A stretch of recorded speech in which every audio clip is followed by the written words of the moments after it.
Good morning. Good morning, everyone. You can Welcome. see us today.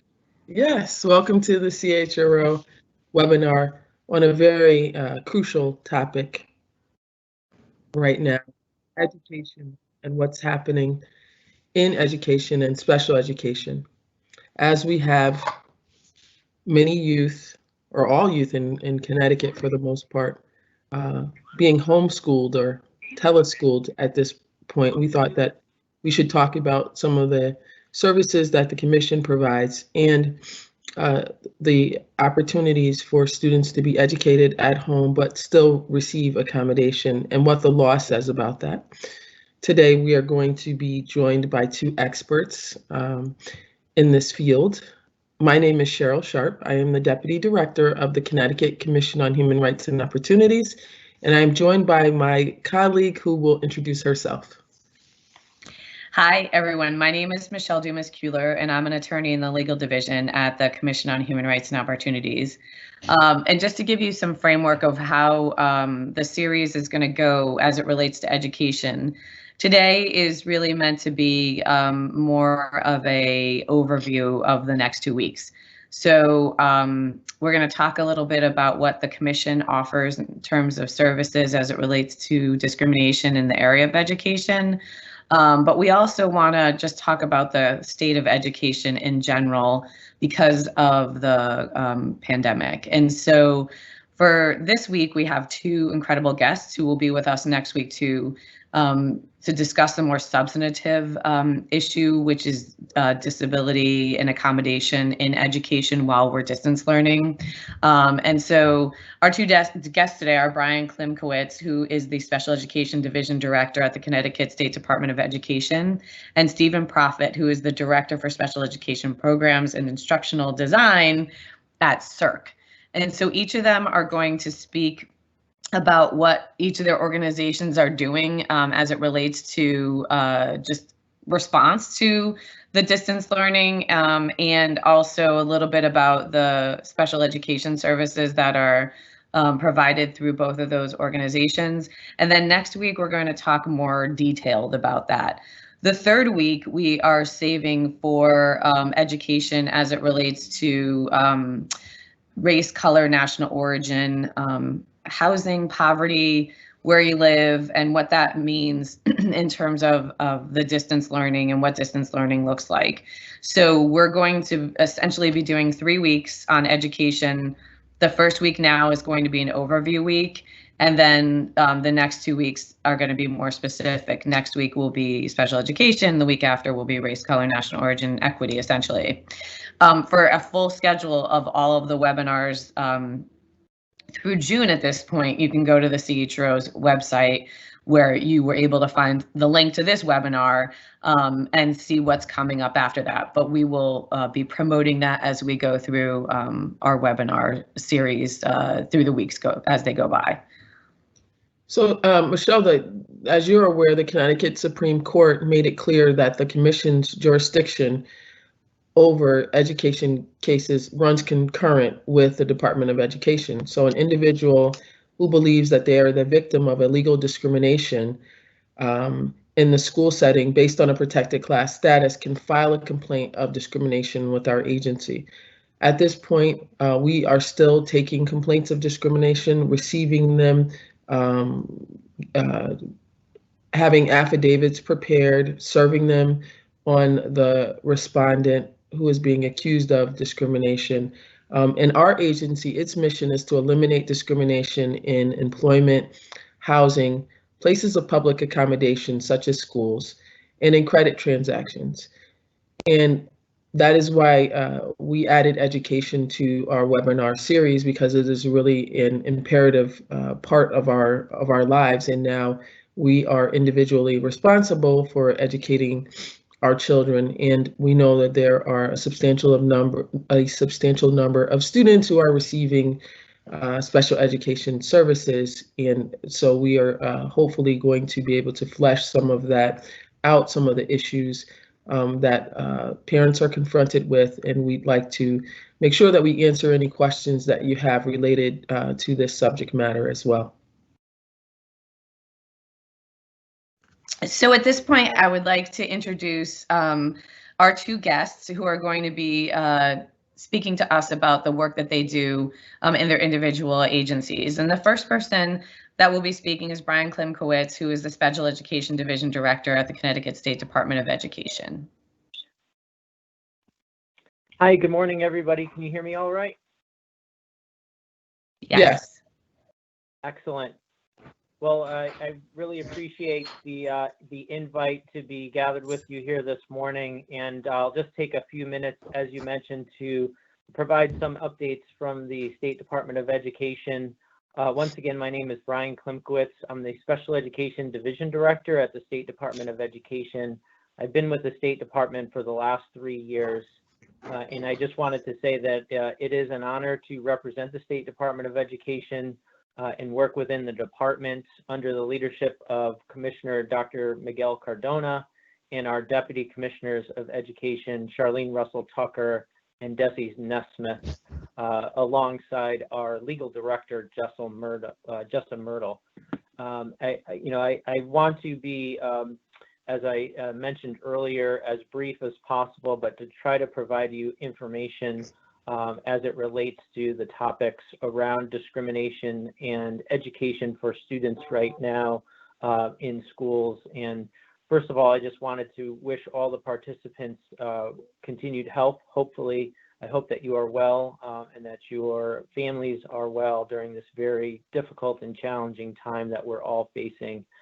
Over the course of the last month and a half now, since even before school closures, when the pandemic first hit, the State Department has taken the approach of being collaborative with all of our partners around supporting both educators and families during this time of pandemic.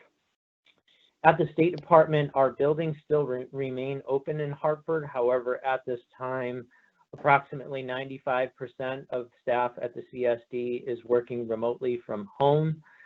In addition to the attention and focus that we've put on COVID-19 related issues, all of our other responsibilities and activities remain within the Special Education Department. As you mentioned earlier, with regard to discrimination claims, our due process unit is open and operational, meaning that we are taking complaints and requests for mediation, as well as due process hearings from parents and any interested parties to be able to resolve disputes that are happening.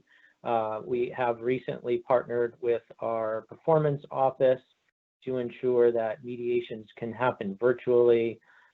There have been some delays in our complaint process based on practical issues with regard to folks sending us information, but we are pleased with and happy that we have moved most of our services to remote and virtual opportunities for both families and educators. Also, our general monitoring and supervision responsibilities and requirements remain. I mentioned coordinated collaboration that's happening with professional organizations. We've been meeting regularly with CPAC, our Connecticut Parent Advocacy Center, to ensure that parents are trained and have up-to-date information related to our guidance. We've worked with parent advocates and parent attorneys, Board of Education attorneys, our partners at the Connecticut CABE, as well as CAPS superintendents and boards of education, and our approved private special education programs, to mention just a few of the organizations that we've reached out to. We've also reached out to the child advocacy agencies, as I mentioned, the Office of Child Advocate, as well as the Connecticut Children's Advocacy Center. One of my partners is on the call today, Steve Proffitt, who represents CHRO, and Ingrid Kennedy, the Executive Director at CHRO, have been critical partners, not only in transforming our professional learning opportunities for district to virtual format, but also to be responsive to educators and districts' needs at this time. And I want to thank CHRO for their partnership Other partners that with regard to resources and supports include the RESC Alliance, our regional education support centers, service centers that have helped us with regard to activities and supports for parents, educators, and training materials. And I mentioned CPAC as well. We have taken steps to provide guidance to school districts based on federal guidance. There were three key documents with regard to special education and students with disabilities. One from the Office of Special Education and Rehab Services that was disseminated on March 12th, 2020, which was a question and answer. Of course, most of the questions within there are obsolete within Connecticut. This was prior to schools being completely closed statewide, but it did provide some valuable information and groundwork for state level guidance moving forward. On March 16th in 2020, there was an OCR fact sheet. Again, there was information that was critical to our statewide guidance, especially around those issues of equity, in that whatever school districts, once schools were closed and the transition had happened, and we knew that the short-term closures turned to long-term, districts were charged with providing continued education opportunities to all students, and anything that's offered to all students includes students with IEPs and students with 504 accommodation plans, because as we know, students with disabilities are general education students first and foremost. So supporting districts to ensure that what is offered is also offered to students on those plans and programs. What we know that the provision of those services looks very different. Obviously in the home, we know the challenges that parents face and students face in being able to receive those services, but those requirements still remain. And finally, there was a March 21st, 2020 supplemental fact sheet from the Office of Special Education Rehab Services, again, urging all states to continue to provide educational opportunities. They indicated that FAPE, which is free, appropriate public education, is consistent with the need to protect, obviously, the health and safety of students with disabilities at this time. And those public health mandates really have impacted a student's ability to receive supports, face-to-face evaluations, medical supports, or I shouldn't say medical, one-to-one paraprofessional supports in the home, for example, just are not possible, even though we know some students require very close supports and services due to safety needs or needs for prompting for them to access FAPE. So that, as we mentioned, FAPE is being provided. It's different during this time of unprecedented national pandemic. So as a general principle, one of the things I wanted to highlight is during this time, public agencies, meaning school districts, are encouraged to work with parents to reach mutually agreeable extensions of time as appropriate when it comes to compliance-related issues around the planning and placement team process, or the PPT process, where students' IEPs typically are reviewed on an annual basis during this time.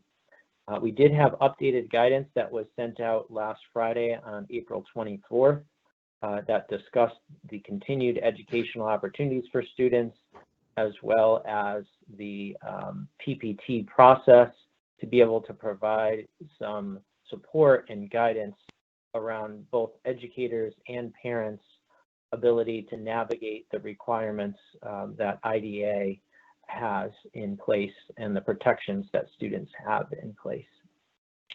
So I will pause there, and happy to add more information. We do have guidance that also has recently come out for our youngest learners that have been in the birth to 3 process and in the process of transitioning to public schools or turning the age of 3 between March 16th and the end of the school year. There was an Executive Order 7DD that allows for birth to 3 services to continue during this time.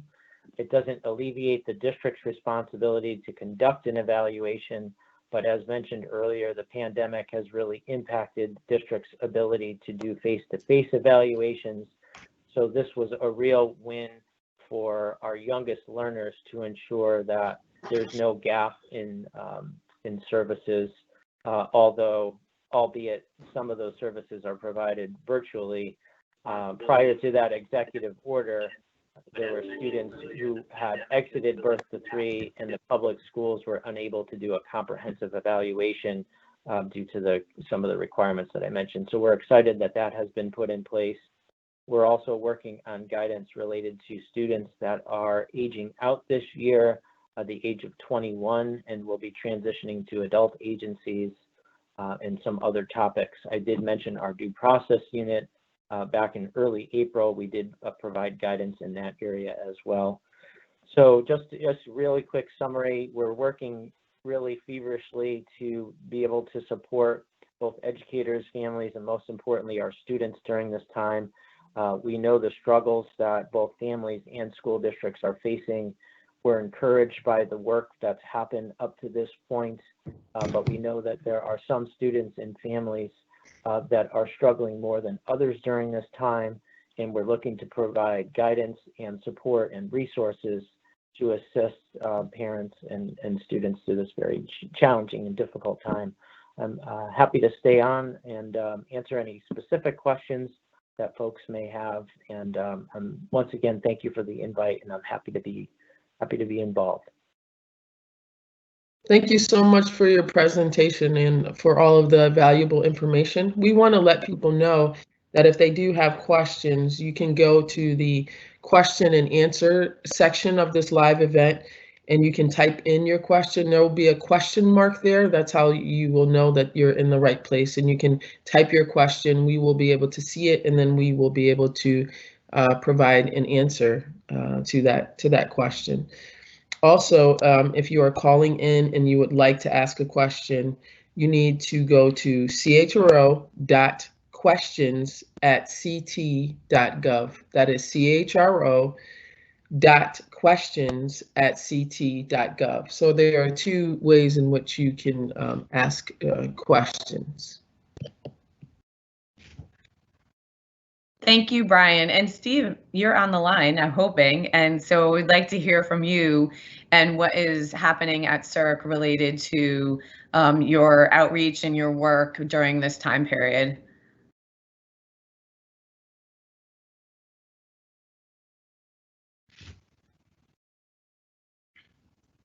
Before do we have Steve connected?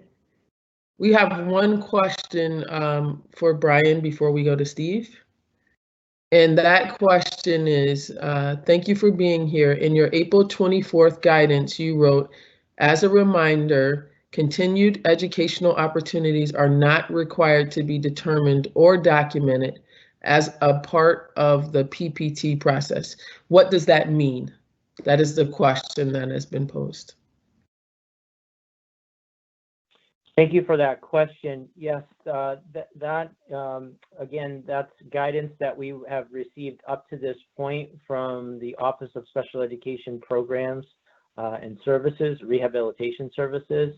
What that means is that districts are able to communicate and collaborate with parents outside of the PPT process because the mode of instruction or the mode of delivery of instruction has changed for all students, meaning all students were in the building and now all students are being provided education within the home. So if we think of that as a new general education reality, that mode of instruction and delivery instruction is not required to be documented in an IEP at this time. So PPT meetings are not needed to obviously administer those, get those up and running, meet with parents and talk about what's working, what isn't working. Although those conversations can happen within the PPT process, they are not required.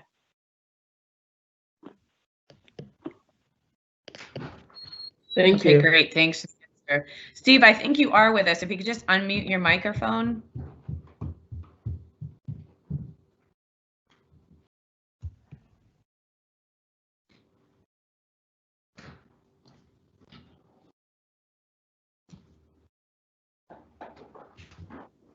While Steve works on that, I have a question for you, Brian. What should parents do in terms of getting information as it relates to their child? Should they be contacting the principal, the superintendent of schools, be in contact with the teachers, or is there something set up in every district so that a parent of a special education student will know exactly what the steps are to get assistance or services?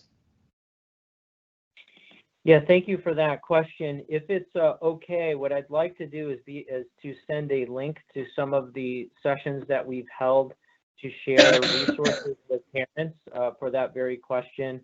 We've done a couple of brief webinars with CPAC, who I mentioned, the Connecticut Parent Advocacy Center, as well as our partners with CHRO and the RESC Alliance. Just short webinars containing resources and recommendations. CPAC has two very nice one-page or two-page documents for frequently asked questions for parents, and the resources are included on those. So if there's a way that I can share those after this presentation for you to disseminate and share, I'd be happy to do that. To answer that specific question, communication during this time is essential. And again, we know that the competing interests that are in the home right now, given the situations and in schools, is variable depending on how this virus has impacted certain communities. But we would ask that parent or advise that parent to first reach out to their teacher. Every child with an IEP has a case manager. Every child with a 504 plan has a case manager. So they should reach out to that primary point of contact. If they have not received communication from the school right now, that would be an extreme concern. Obviously, there may be reasons for that, whereas the schools were not able to touch base. But schools and parents should be making every effort to connect during this time. If teachers or the case managers are not available, then we would ask to reach out to either a school psychologist or an administrator within the school to be able to make that connection, to discuss your questions or concerns that you have. And again, if the principal or the school-based leaders are not available, to reach out to the special education director or special education administrator within the district. The Bureau of Special Education can also assist families in reaching out if there are communication barriers, and the Connecticut Parent Advocacy Center can as well. So if they've tried multiple attempts or have been unsuccessful in communication, that we can be called. I have two consultants that are devoted specifically to parents' calls during this time that can help walk them through and assist in trying to make those connections with districts. And CPAC also has is open remotely, and people are in the office given social distance practices periodically. So they also have consultants that are available to take parents' phone calls if they're having trouble.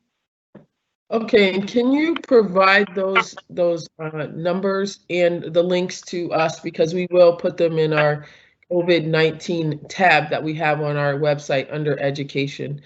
We want to make sure that the resources are available. We have another statement, and it is, thank you, Brian. The reason I asked the question earlier was because the district was using this as a reason for why they weren't providing documentation of what services they were providing.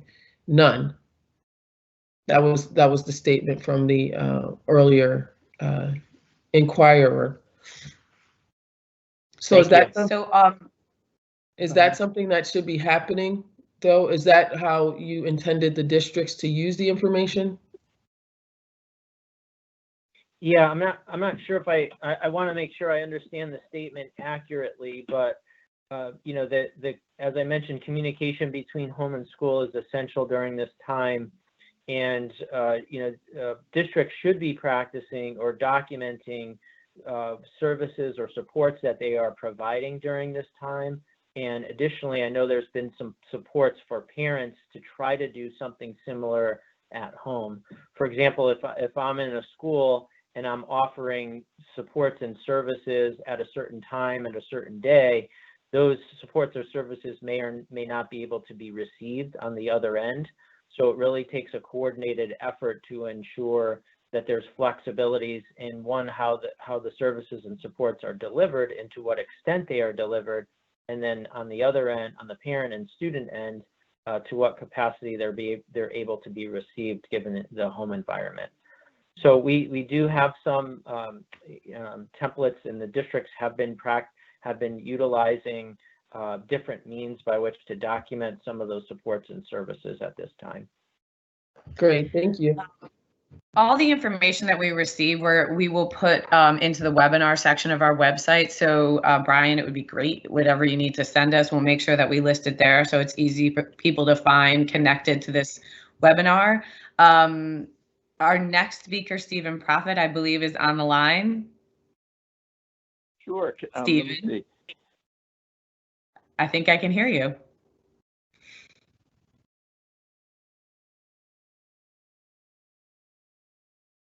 Steve? Can you hear me now? Yes. Now you can hear me clearly. Yes. Great. Thank you so much for asking CHRO to be a part of this webinar this morning. For some of our participants, if you don't know about CHRO, we are a quasi-public agency established under state statute to serve the Connecticut State Board of Education and the State Department of Education in supporting educational equity and excellence. So we do this by providing professional development and information dissemination in the latest research and best practices to educators, service providers, and families throughout the state, as well as job-embedded technical assistance and training within schools, programs, and districts.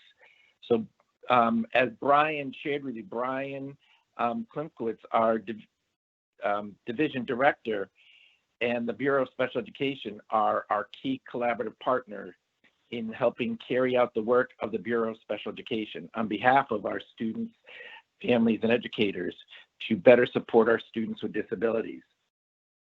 So we've been working very closely with Brian and his team on ensuring that we're providing online learning and resources during this COVID-19 pandemic. So we've been developing webinars. Given the school closures and district closures, we've been taking some of our in-person trainings and converting them to online virtual trainings to support our educators and even providing resources and supports to our families who are engaged in online learning with their children. So with our library staff, we've created a variety of online learning and resources to support our special education teachers to help them create better access and better supports for students with disabilities during some online instruction. As we know, that's been a challenge. That's been a real challenge across the state, is ensuring the greatest degree of access in an online platform for our students with disabilities. So next week, I'll share some real specific resources and hopefully be able to share them via the screen to as to some of the work that we're doing. We continually to be responsive to the State Department of Education and the Bureau of Special Education on any type of webinars that they may need to have done, any kind of work that needs to be rolled out in a very quick turnaround time. That's one of the key roles that we take pride in, that we can be very responsive in a very quick way to the department. We also help support Brian and his colleagues in generating a statewide survey that went out to all directors of special education as to what might be some of their very specific programmatic needs around technology, professional learning, and curriculum and instructional resources that they need support with, and to help that we could do to help enhance their requests based on this pandemic. So I'm very fortunate to be in this role as a Director of Special Education Services in support of our Executive Director, Ingrid Kennedy, to work in a very close partnership with our State Department of Ed to ensure that we're doing the best that we can to support our students, educators, and families during this very terrible crisis. Thank you so much. That's great. And next week, yes, we're going to take a deeper look into, what is happening within the state. What are some best practices that hopefully school districts can engage in order to provide services to a group that it's very difficult to homeschool in general, as I'm aware, because I have 3 children I'm homeschooling right now. But when you add on the special education needs on top of it, it just adds a whole new dynamic to the whole process of distance learning. So I myself am very interested in hearing more information from both Brian and Stephen next week regarding this topic. Will I be able to share on the screen some of these resources so that that participants can actually see where these resources are on our CHRO website? Yes, absolutely. Okay. Yep, we'll organize that during the week. That'll be great. No, we'd really appreciate it. It'd be awesome. Sure. This way they can go directly to some of our resources that we have. And I just want to show everyone what we have available to help support our families and our educators in best supporting students with disabilities with an online instruction format right now. That sounds great. Thank you. That would be invaluable. Great. Yeah. Thank you both. Excuse me. Thank you both so much for being with us today and for sharing the valuable information. And the services that you are providing, I'm sure, are so critical in assisting families who are in dire need at this point. Michelle talked about some of the difficulties that she's facing homeschooling 3 of her own children, and how the dynamic can change if there are also special education needs. And so we look forward to next week's discussion about this issue. We don't have any other questions that have been posted at this time. And so the challenge. Oh, can I just go ahead? Yes, of course. Sorry about that. Sorry. No, please do.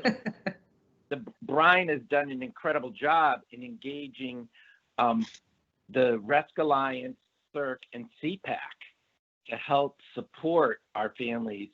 And there's many, many resources out there. I think what we need to do is just ensure that we can share where they are, and just so that the parents can have easy access to some really great tools that have been built and created for this particular crisis. That will be that's great. Really the whole point of these webinars, is to make sure that people have access to resources, because everything is not usual. This is something that none of us are used to. We don't know what to do and where to go, and it has to do with our children, which, for me is really the most important thing, and my husband too, of course. But it's very challenging because you want the best for your children, and no one has lived through this to say, oh, you should do this or you should do that. So that's why I think it's really important that we're having these discussions so that we can hopefully talk some of this through and make it easier for people to find the resources that they need, and why I think it's important that it's several weeks and not just today. Right. Also, I want to make sure that people know, even if they don't have questions right now, that you can always contact the commission through our CHRO questions at ct.gov, and also at 860-541-3428. If you have questions after today that you just thought about when you were walking your dog down the street, always here to help and to answer questions and to direct you if we don't have the exact answer for you either. So today's not, or right now is not the last opportunity for folks to ask questions if they have them after today, before next week. So we'd like to thank all those that participated in the webinar, and we would also like to thank our speakers. Thank you for taking time out of your busy day and your busy schedules to be with us and to provide information to our stakeholders. We really appreciate that.